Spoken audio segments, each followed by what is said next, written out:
Okay, so here we are again. Here we are again on the Visitation Room podcast, and I'm your host, Amir Tariq. Today I got a good one for y'all. I got a real good one for y'all. Today, he really needs no introduction, but I'm gonna do it anyway. We got Lil B from the Bluff. Go ahead, break it down to how you say it. Definitely, you can't mention the blow without putting the B in it. Without right? putting that B in it, right? So today, interviewing you, man, first and foremost, it's an honor. Yeah, I got to say that, right? Because when I look at your situation, you know what I'm saying? When I look at your situation, because you sent me to all the interviews and stuff like that, I didn't know a lot about it. Okay. I maybe heard about it, but I was doing time myself. But then when I got it, and I was like, wait a minute, hold up, what? 13? Yeah. 13. So immediately, what gave me my mindset was when I was incarcerated, there was a guy by the name of Supreme. I think he was 16 years old. He celebrated his 16th birthday on Sussex 1 with me. His 16th birthday, he had 2 life sentences. Dang. And immediately, that made me think about you. Yeah. So set it up for me. 13 years old. We're not getting into the crime and that type of stuff, but 13 years old, court, sentencing. Give me the thoughts. Wow.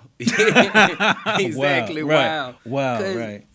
I didn't understand none of what was going on. You know what I'm saying? Right. I didn't know anything about the Senate Bill 440. So at the age of 13, I ended up getting arrested for murder.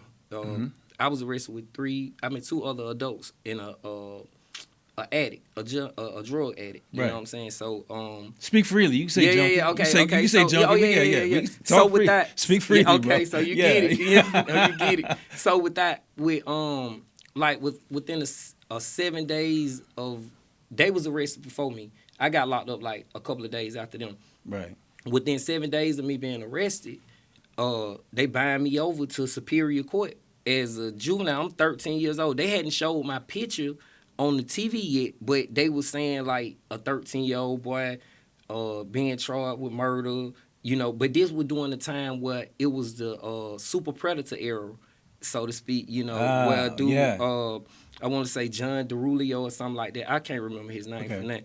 But he came up with this theory saying like my generation that was coming up was the worst generation. We was going to only be bad. So he came up with this monkey called super predator. Right. And Hillary Clinton, Bill Clinton, they put it in the crime bill. Yes, yeah, I they remember. Put it in the crime bill, and they ran with it, and I just so happened to be in Atlanta, and I fit the description of everything. I'm poor, I'm coming from the hood, I'm uneducated, my mama smoked crack, and then I'm out here, I'm a ward of the state already, but I done ran away from defects, which is the Department of Family Church Service. Right.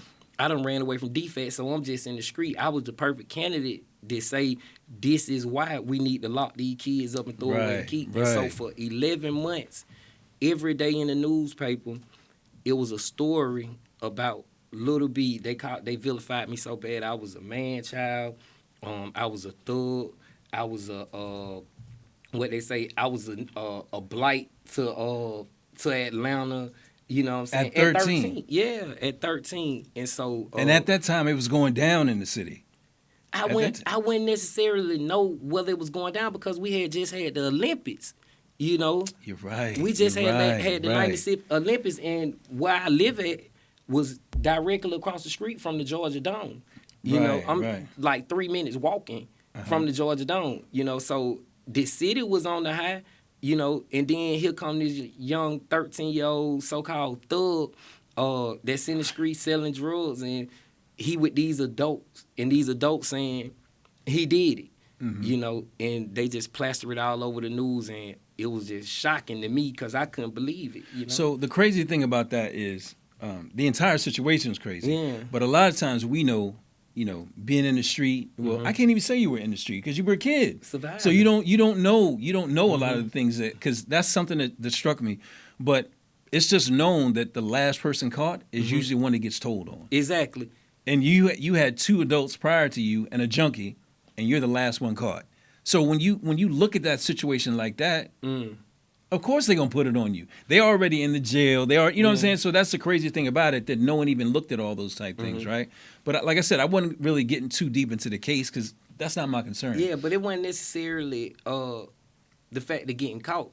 See, you got to understand the dynamic that we were dealing with right here, like just say in my hood, you know what I'm saying, if the red dog jump out and you grown, you got the dope on you, you know what I'm saying, you gon' heal, shawty, you get there, and I ain't gonna get no time. If anything, get 72 hours, and then I'm back on the street. You know what I'm saying? Right. So, but we wasn't cognizant of the fact that they changed this law. You know what I'm saying? I want to feel in my hearts of hearts, you know what I'm saying, that had they been conscious of what was the law changing when these people been saying they're going to give me life in prison, they would have had a different tune. I want to believe that. You know what I'm saying? Right. I want to, because you feel me? I went through it. Right. So I chalk it up to the fact that they weren't conscious of what the law was, that the law had changed.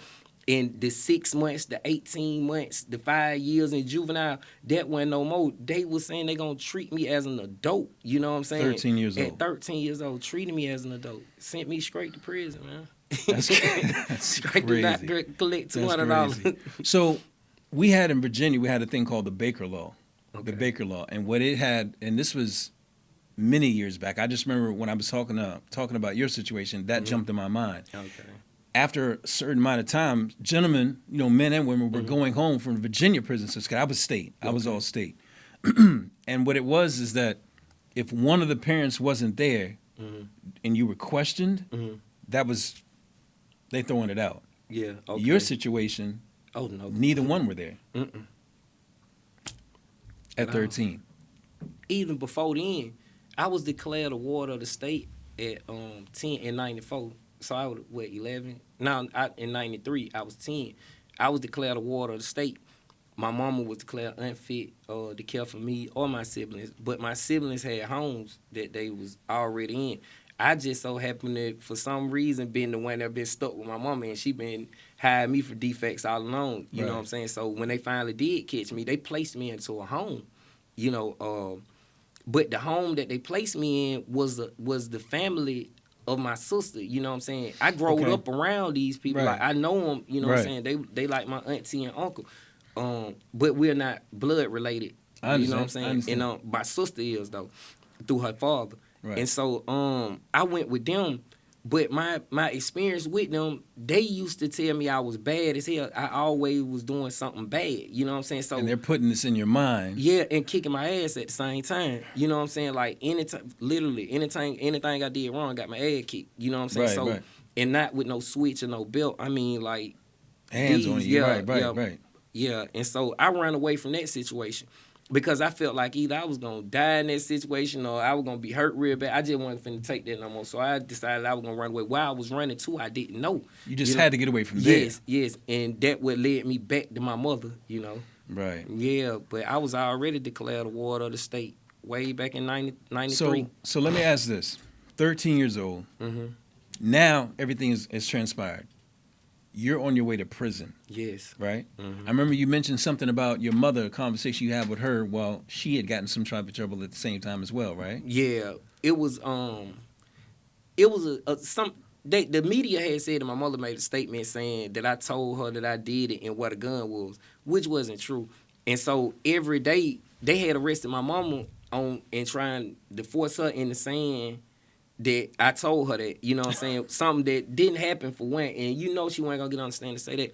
And so they arrested her and had her locked up, detained during the time I'm going to trial as a witness, with just to make her sweat or whatever. And so the day that I got convicted, they brought me back to the county jail, and I was kind of in a daze. I want to cry. You don't understand. You don't understand. I want to cry. You hit it on the head. I didn't understand. But I knew something went right. Mm-hmm. You feel me? I wanted to cry, but I couldn't. You know what I'm saying? Because I done been told, don't shed no tear, don't let them see you do that, hold your head up. This all that been pumped at me. But I'm knowing something in my life is wrong right now. Something is changing drastically in my life, and I don't really understand it because I couldn't identify what these feelings were that I was feeling. You know what I'm saying? My life is in survival mode. Right. So when I come back to the jail, I'm in these days, and they put me in the cell first, and I sit in the cell. I'm like, this can't be real. I'm pinching myself, slapping myself, putting water on my face. Like, this can't be real. These folks just sending me to life in prison. I'm thinking like a child would normally think. I'm finna wake up from the bad dream. Bad dream, right? Yeah, wake me up. They come back 10 minutes after I've been in the cell, take me to the medical floor and put me in a paper gown and put me on suicide watch. Now, I just got a life sentence in prison. You just essentially killed me for society. Yes. You know what I'm saying? Yes. And you concerned whether I'm finna kill myself, you put me in a paper gown after you just committed this horrible atrocity to me. The way you said that, how you said, because a lot of people don't look at it like that. Yeah. You said how they just killed you to society. Yes. Technically, that's what a life sentence is. Because they say, basically, you don't deserve or you're never going to earn the opportunity to be back in society. Exactly. You're the first person I've heard say it like that because that's the reality of it. They just, your opportunity or your being allowed to live amongst, you know what I'm saying, society is over. That's crazy. You said it like that. And they killed me at 13. Right. You know what I'm saying? And then they put you on suicide watch. Yes. And once I'm on suicide watch or whatever, I mean, when I turn the corner, excuse me, like that. So when I turn the corner, getting off the elevator, I see a lady in the hallway crying, and it's a counselor right there consoling the lady. But when I got closer, the lady looked up, and it's me. It was my mother, and she was crying because of the fact that I just got convicted. You know what I'm saying? I hadn't got the life sentence yet. I was just convicted. I came back a week later and got the life sentence. And she crying and carrying on, and she see me, and then the counselor turned around. She let my mama hug me, and my mama like, "I'm sorry, baby." That's all she could say to me was, "I'm sorry, baby," because she had the idea that I was finna go through something drastically. I still didn't understand. You know what I'm saying? But I'm knowing something was messed up, and that was my last time actually embracing my mama. You know, she died while I was incarcerated. You know what I'm saying? And that was my last time actually embracing my mama with an apology. She was apologizing. Yeah. Man. So, okay. Everything's hitting you, right? But it's not settling in. Nah. It's hitting you. You know, like you said, I knew something. Yeah. That's the thing about it. And I want people that are watching this to understand, like, you got to keep in mind, this is a child. At the time, this is a child. Exactly. He knows something is wrong, but he's not understanding. You have to really, to get the magnitude of serious, you have to rewind, and really look at, he doesn't understand. Exactly. You know what I mean? So you realize this later in life. Like, you're going to prison for life. Right? So you got to forgive me because I'm actually getting angry now. You know what I'm saying? Look, because we were in the same environments, right? But me, I say off top, everything that I'd done, you know what I'm saying? I know for a fact. I knew what was going on. You know what I'm saying? I knew, okay, pistol, dope, whatever. I knew. You didn't understand. But you were in survival mode. That's the thing about it. Like, if you hear my story, you be like, man, what is you even interviewing me for? You know what I'm saying? Yeah. But the reality of it is, when I look at your situation, right, and, you know, having lost your mother and everything, when you get into the prison, because you went to an adult facility. Straight to an adult facility. At 13. Yeah, straight to an adult facility. What was... I don't even know how to ask you the question. Could you even, when you look back on it now, it's like, dang. Yeah. But where was your mind at then? Like, what were you thinking? Honestly, I was scared. You know what I'm saying? I came through the door scared. You know what I'm saying? I'd be lying if I say I came through ready to squabble, ready to hit somebody. You know I think everybody's lying if they say that. Yeah, because I don't even know. I don't even know what prison is. You know what I'm saying? Every experience or idea that I have of prison that been bad from what they depict on the news and what you see in the media. As far as movies or whatever. And so I don't want to go to prison. People getting raped, people dying. You know what I'm saying? And I'm 13. Exactly. I'm scared shitless, man. I get off the bus. Man, them folk telling me it's December the 4th. That's how fast my trial was, bro. I got locked up January 28th, 1997. Right. I got arrested. December the 4th, 1997, I was walking into... Stepping into the penitentiary. Yeah, into Lee Arundel State Prison. How did they even... What type of handcuffs did they put on a 13-year-old? They found something that fit. That's crazy. They found something that fit. No, but you understand what I'm saying? When I'm thinking 13 years old, I mean, okay, myself at 13, I was getting in trouble, but that was like, you know, you might go steal a car or something like that. You know what I'm saying? Jump somebody on a bike or something like that. You know what I mean? But that stuff is like juvenile stuff. But not saying your situation was any different, but actually it was. Yeah. You know? But going to the penitentiary at 13 years old. It didn't register like the magnitude of what I was experiencing to later on down the line. See, you got to understand. Later down the line, like years? Yeah, that's what I want to ask you. Down the line. Right. You know, so you got to understand, like, when I came in, my whole mindset was to survive. What am I surviving for? Because I got life. I just so happened to been blessed with my mother, Elaine Brown, and she was, you survive and don't catch no more cases, I'm going to work on getting you out of there. So that was the only hope that I had. So my whole thing is surviving.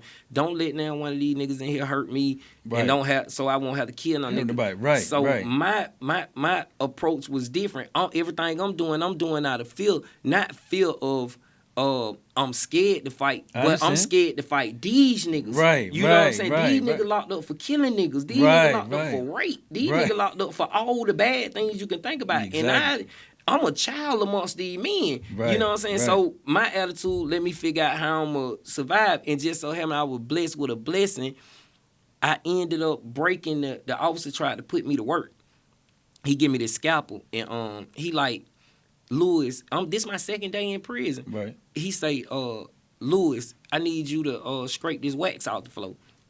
I say, scrape the wax out of the floor, all right. You know what I'm saying? I'm thinking they're going to give me some or a buff or something, scrape it with. I'm like, okay, cool. I don't want to get in no trouble with nobody. Right. And he give me the scraper and say, you got to scrape it with it. Get on your hands and knees and scrape it. Now, this race is Georgia. This Georgia now, you know what I'm saying? 96 race is Georgia. 97 race is Georgia. Still Jim Crow shit still going on. So when he's saying, get down on my knees and scrape it, I'm thinking, oh, hell no, you trying me like I'm a slave or something. My mind just flip, you know what I'm saying? I don't know what's finna happen, but I know I ain't finna do what you telling me to do. Right. I tried it at first, but my conscience just was like, man, this ain't right. You know what I'm saying? I tried it again. I say, man, fuck it. I just go to beating it on the ground, and then I just throw the scraper. He say, I'm gonna send you to SMU. I'm like, fuck SMU. You know, they came in there, put the handcuffs on me. They took me to the hole, but the hole just so happened to be a blessing for me. Okay. You know what I'm saying? I got to put this in context for me because a lot of folk be thinking I'm tripping about this. I never been a scary ass nigga for as won't fight. You want a one-on-one, we can go one-on-one all day. I'm a man first. But during this time of my life, I'm trying to figure how I'm going to survive in jail. So when I went to the hole, I realized wasn't nobody in this cell but me. You feel me? Like, I got all my store goods. Right. You know what I'm saying? I get to go to visitation. I get to use the phone, you know what I'm saying, on the weekend or whatever. Ain't no TV or nothing, but I got a radio. Exactly. You know, I can live like this. You know what I'm saying? I ain't got to worry about looking over my back and then. And so, I'm like, this could work for me. So I get out the hole. When I get out the hole, I get that feeling again. Like, damn, man, I'm going to the shower with my boots on and everything. You know what I'm saying? Protocol. So first time somebody look at me wrong or say something, or the officer say something to me is, fuck you. You know what I'm saying? Yeah, let's get it. Let go to the hole. No, we going to the hole because over here I can live. But during the process of me doing that, I was gaining a reputation because we can get the organ right here. I know the police right there. We got 30 seconds to fight, man. I'm going to swing on you. You know what I'm saying? I'm going to swing on you.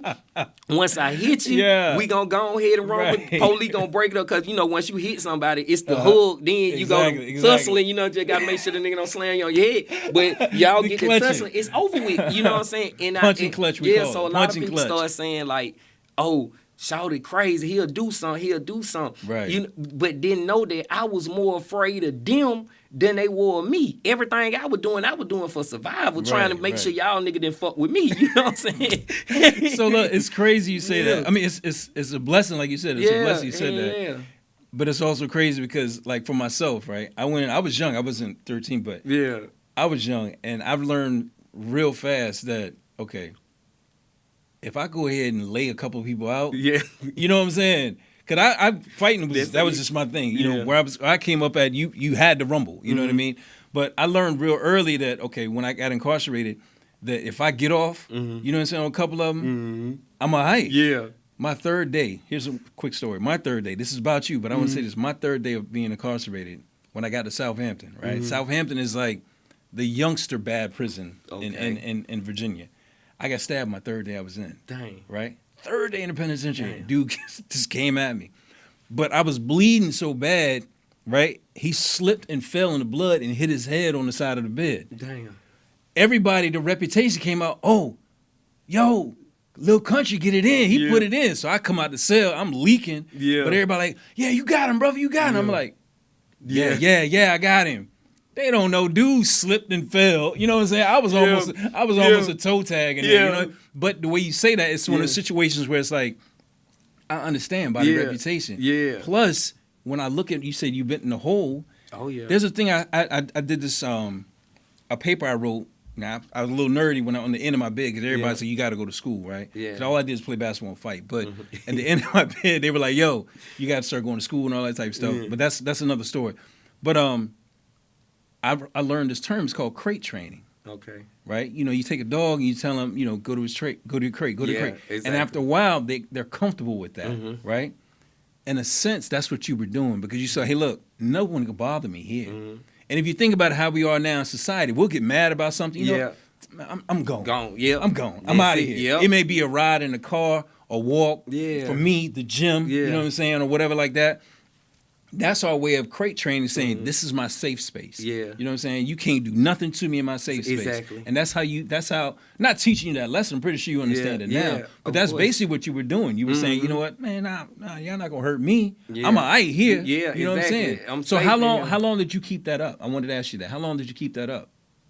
Till from 14 to like 18. 4 years. Yeah, from like 14 to 18. Anything pop off, you going to the jail? Yeah, we going. And 30-second fights. Wherever I get mad at, that way going down. That's fight or flight, man. That's survival. I mean, that's you got to understand. These niggas up here, I'm in an environment where the age group is 13 to 30.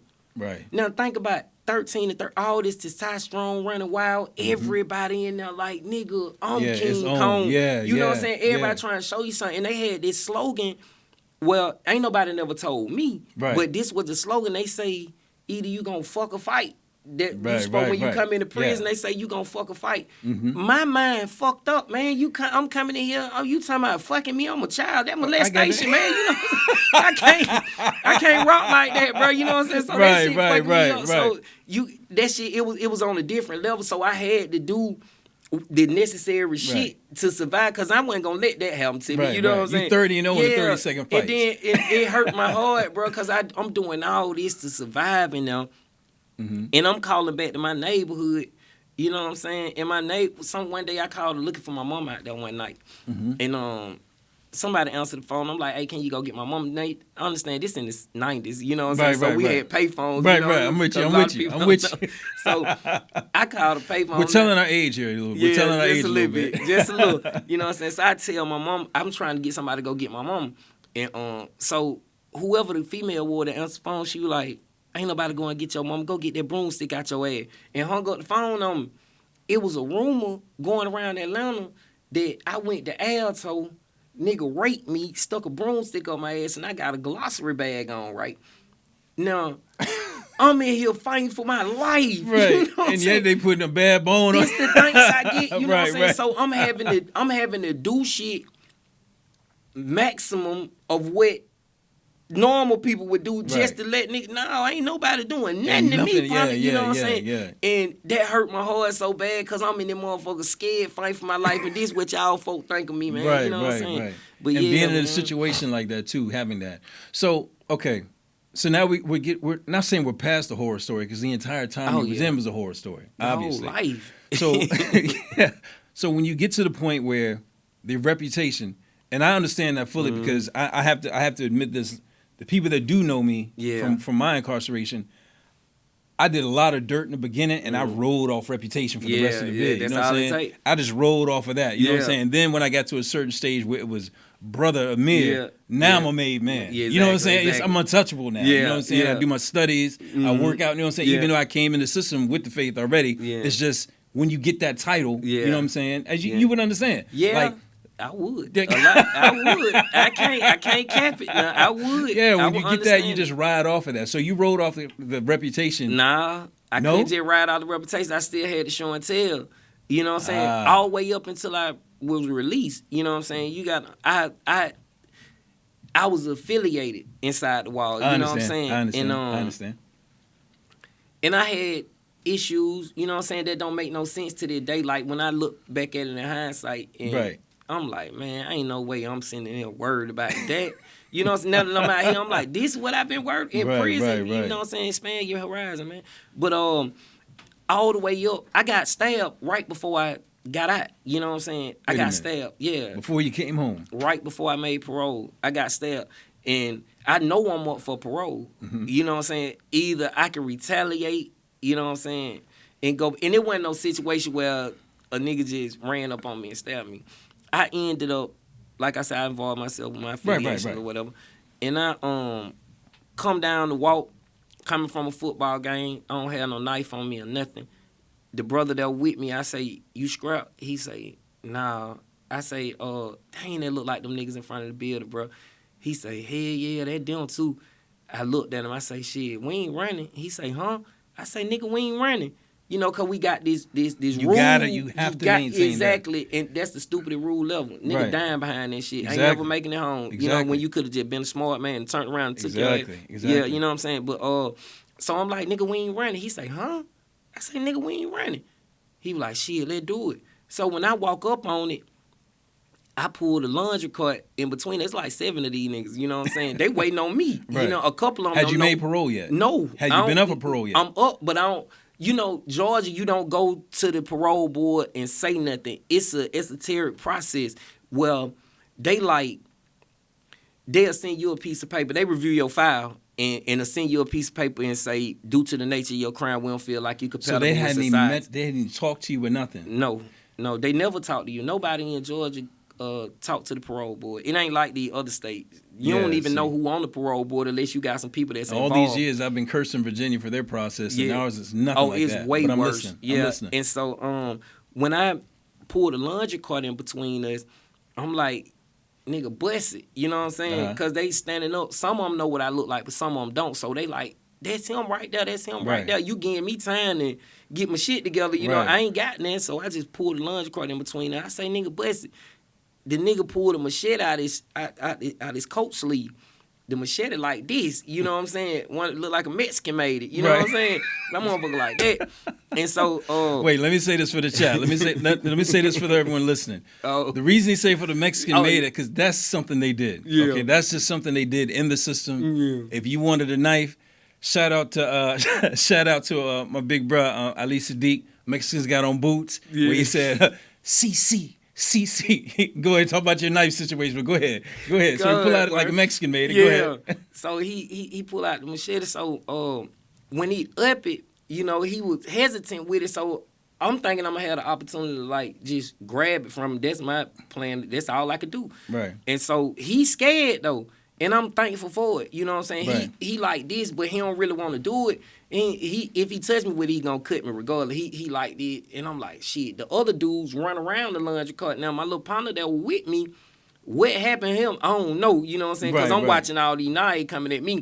You know, I'm going to fight, if anything. Right. Just so hell, man, I put my back against that door, man. The nigga swung the machete. It hit my arm right there. I tried to grab it. My partner see my back against the door. My little homeboy from my neighborhood, Lil BJ, he see my back against the door. And shouted, bust out the door. He look at BJ. BJ hit him. When BJ hit him, he throw me behind him. Right. And so, but the rest of these niggas come around on this other side of the lunch cart. Right. Now, they come around this side. So now I got to push BJ into dude that's had the machete. And I started fighting these dudes. You know what I'm saying? One on stab me in my arm. He go that way, the rest of them take off running, but the one I pushed that way, after he stabbed me in my arm, he got to come back this way. Now, the rest of his crew done ran off and left me. Oh, it's on. My dorm door open, you know what I'm saying? So everybody that's in my dorm, they noticed that I've been in a tense situation, like people been trying to get at me or whatever.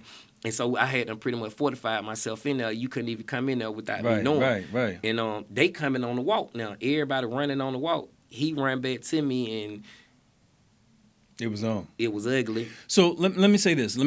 I'm not trying to interrupt you, but I got to say this because normally on my show, I don't do any of the highlights and stuff incarcerated, but it's unique because you were 13. Yeah. You didn't know anything else. You see what I'm saying? Yeah. When it comes to nature and nurture, right? I always talk about this. You were nurtured in that environment. That's what you know. Yes. Violence is all that you knew. Yeah. Like me, myself, okay, I have to be honest. I love to fight. I fought very well.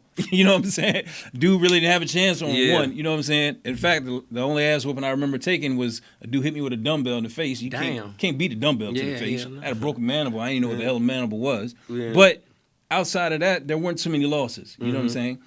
But I had a choice. That's all you know. Yeah. That's all you know. So I'm only saying that because normally on my show, when it comes to highlighting anything in prison, I'm not getting you to change anything.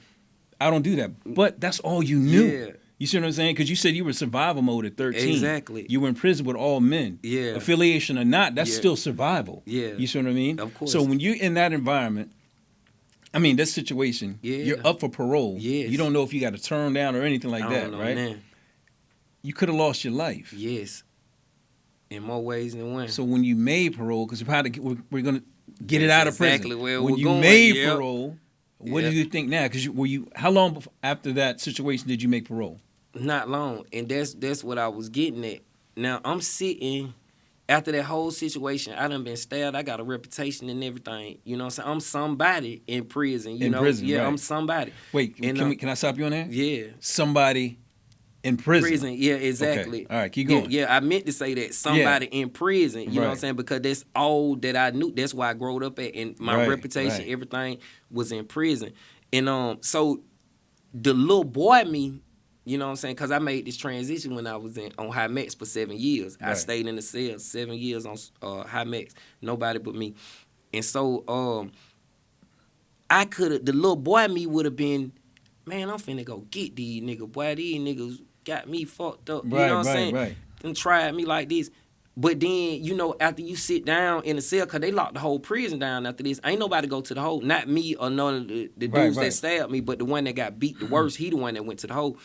And so I'm sitting in the cell pacing. I'm ready then, you know what I'm saying? But after 2-3 days, a week go by, you lose that fight like, damn, boy, I could really go home because you ain't seeing these people like that, you know what I'm saying? And so I went to thinking about what's the bigger picture. I go out here, I kill one of these niggas. Now, I just messed up every opportunity that I had of going home. They already told me, due to my institutional conduct, I'm not compatible with society. They done told me, due to the nature of the crime, that I'm not compatible with society. They done told me I haven't done enough time is why I'm not compatible with society. This is the same society that they basically murdered you at 13. Yes, I'm sir. listening. Yes, sir. And so, now, if I do anything, I'm giving them reason.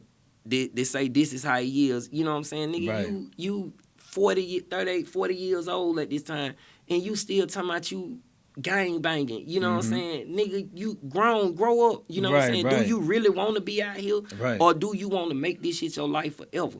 You know what I'm saying? And I made that decision while I was on High Max.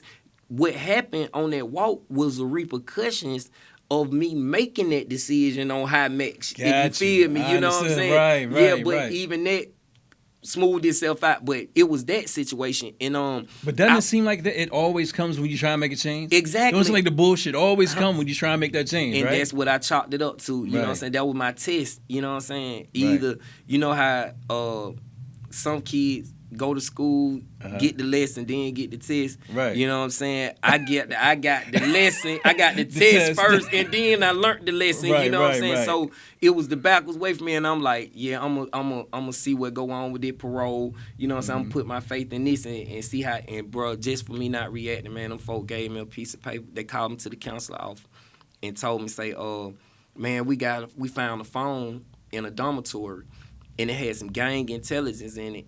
And your name all through the phone. We thought you were trying to do good and trying to go home. I say, I am. I say, but what you find in a phone with gang intelligence got to do with me? She say, because you told her you trying to do right. She say, so we going to have to put you in a hole under pending investigation until we figure out what's going on. I say, what do that got to do with me, lady? You found it somewhere else. My name, it's 1,000 Lil B's around the world. You know what I'm saying? Right. So she was like, I don't know, Lewis, but you got to go to the hole. So I get up.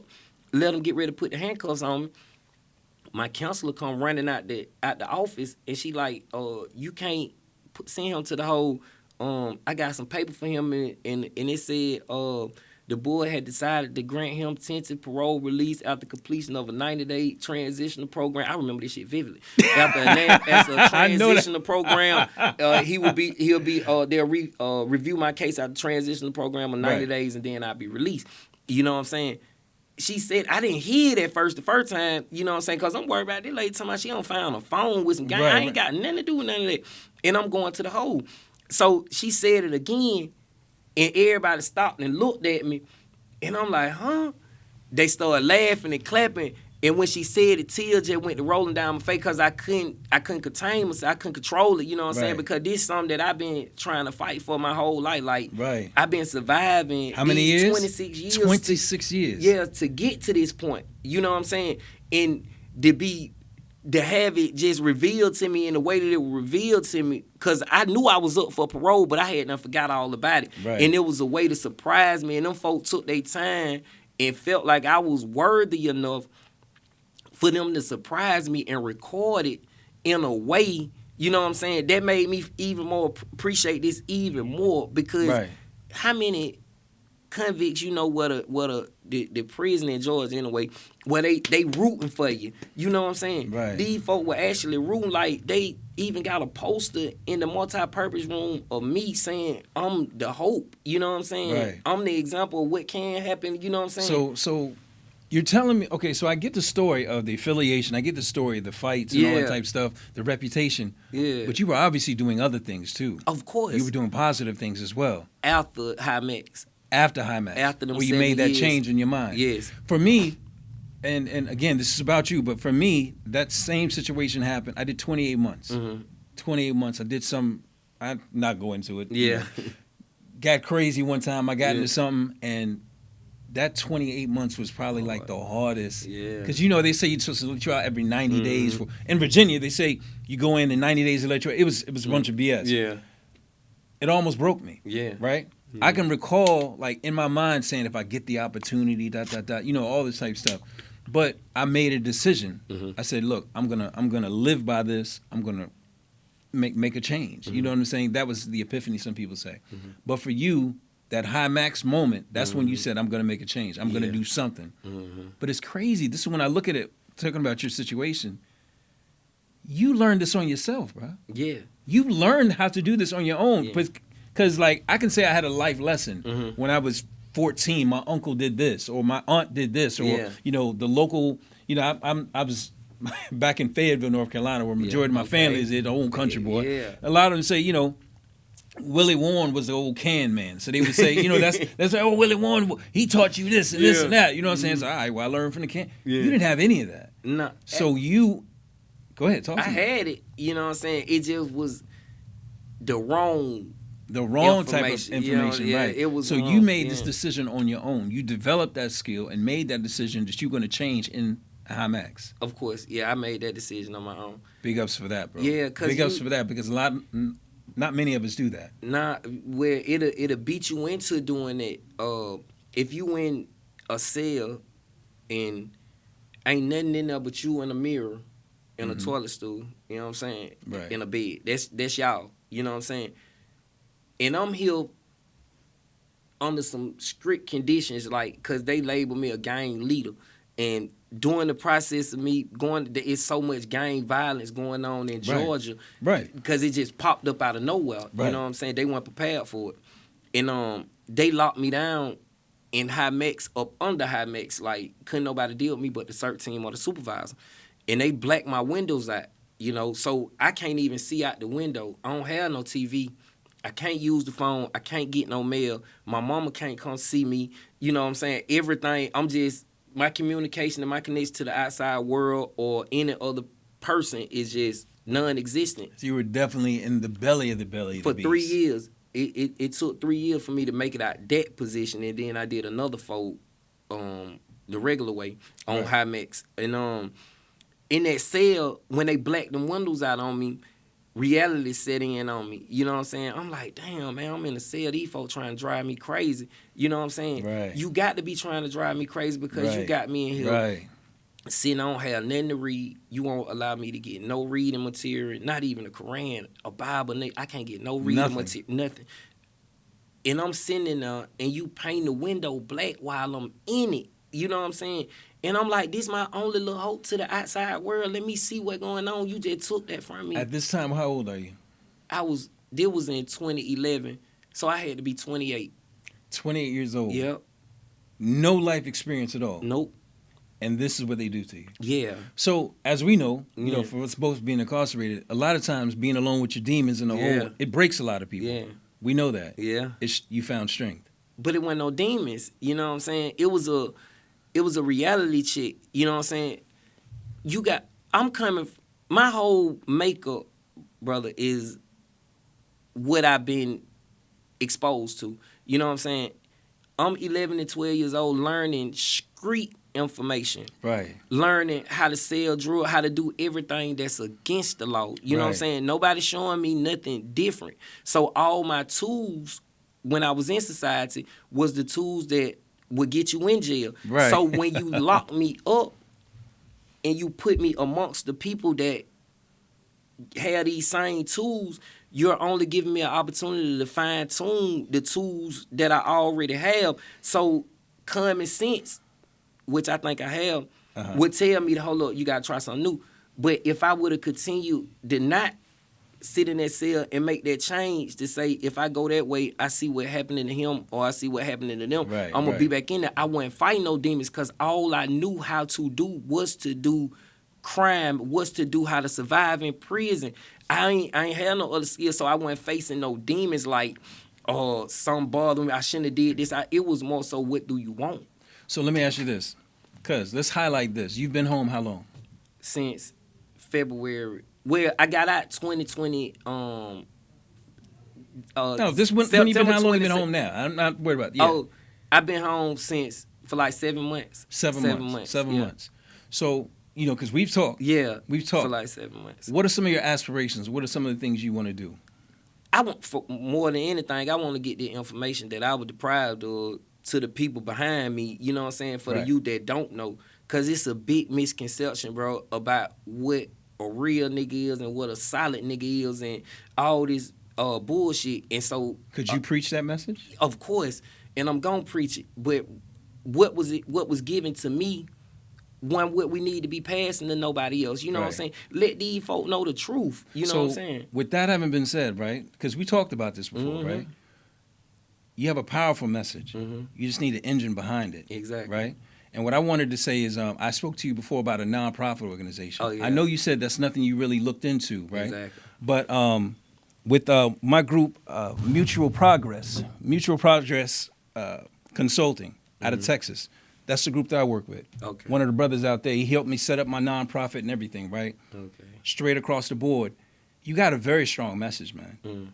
I want to align you with them, and I'm gonna. We've already talked about this. Yeah. Me and the brother Rashid already talked about this.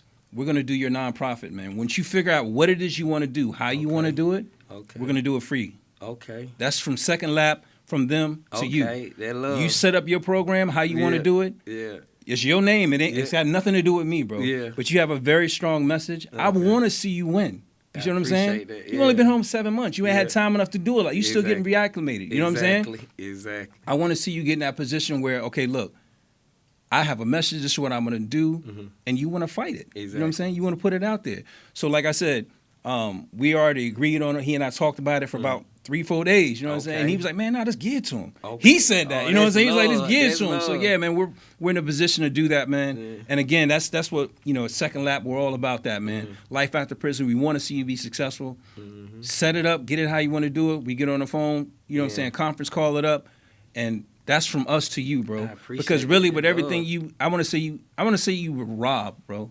You were robbed. It was a crime what happened to you. Exactly. You know what I'm saying? I'm not going to get into all the details and other stuff, but right now I want to see you win, and that's the best thing that I could do to give that to you. Also, I know you said you were writing a book, right? Yep. I spoke to a guy by the Chet Fajardo. Yeah. Okay. The J is silent. Yeah, I always say that. The J is silent, hillbilly. I always mess with joke with him about that. But he's written 2 books, right? Yeah. Okay. He's written 2 books, and I talked to him about it too because you said you wrote a book, right? Yeah. You just wanted to get it out there, and having, talked to him and everything, he said he would be in a position to try and help you with that as well. Okay. Lil B, you want to see you win, bro. Want to see you win, man. Like it's not a game over here for real. Yeah. For me, because I did 25 years, 1 month and 10 days myself. You know what I'm saying? And I'm not gonna say I see me and you, because I don't. We're on two different spectrums. You know what I'm saying? Exactly. We're on two different spectrums. You on survival mode. Yeah. I ran to trouble. You know what I'm saying? I ran to the trouble. They getting money over there. They got all the girls. They got all. What? I know how to fight very good. I ain't gonna like guns. I ran to the trouble. Yeah. You were surviving. Exactly. So with that, like I said, man, that's our gift to you. That's us showing love, man. All I'm saying for you, bro, is do something with it. I will. Do something with it. Run with it. You got my number. You know what I'm saying? And definitely, man, let's make something work, man. I appreciate you being on the show. I appreciate you going through that. Yeah. And wanting to stop someone else from going through it. You know what I mean? Because somebody, it's basically, I don't want to say you were a sacrificial lamb, but you went through that, man. Mm-hmm. And I don't want to see anyone else go through that, bro. Yeah. For real. Exactly. So let's do something with it, man. Again, Lil B from the Bluff. You can't have the Bluff without that what? You can't mention the blow without putting the B in it. Without putting that B in it, man. That's what we do here, man, on the second lap. Again, this is Visitation Room Podcast. I appreciate everybody for locking in. And again, nonprofit is the second lap. Life After Prison. We do great things over here. Lil B, we're going to lock him in on this, and we're going to get stuff going on, man. Appreciate you all. For sure. Oh, again, to the pod place. Love y'all, man. Appreciate everything y'all doing and supporting us and getting us going on.